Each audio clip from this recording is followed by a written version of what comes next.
I have concluded that the people of Ottawa deserve better. There were persistent failures in leadership, partnership, and communications in the construction and maintenance of the LRT.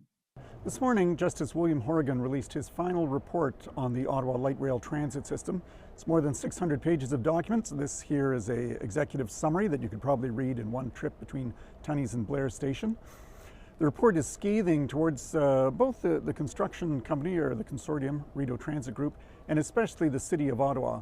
It talks about malfeasance, deliberate malfeasance by the city to mislead citizens about the problems with the train, particularly during the testing stages. It singles out former city manager Steve Kanellakos for misleading council deliberately again on how the train was doing during the testing phases. He didn't tell them, for example, that the city had altered the criteria it needed to accept delivery of the system. The train maker doesn't get off easy. Rideau Transit Group, he says, was unconscionable, that's a quote, about how it misled the city about the timelines for completion of the train. It didn't take into account the delays from the massive sinkhole that developed in Rideau Street just over there in 2016, I think it was. And so the city consequently told the public that the train was on time when in fact it wasn't. It was unconscionable that RTG and its main subcontractor knowingly gave the city inaccurate information about when they would finish building the LRT. The people of Ottawa were relying on that information.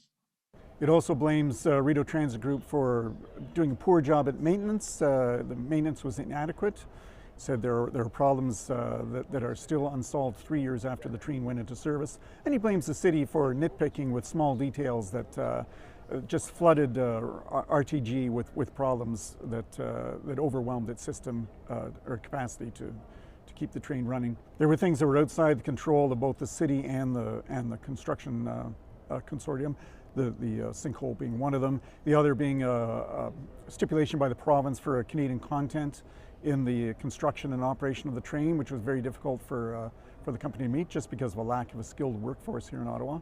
Justice Horrigan was particularly critical of the city lack of transparency between the former mayor, Jim Watson, Kanellakos, John Manconi, the former general manager of OC Transpo. He talked about this WhatsApp messaging system that they used to make decisions, which he said handicapped council in its ability to make proper decisions for the citizens of Ottawa.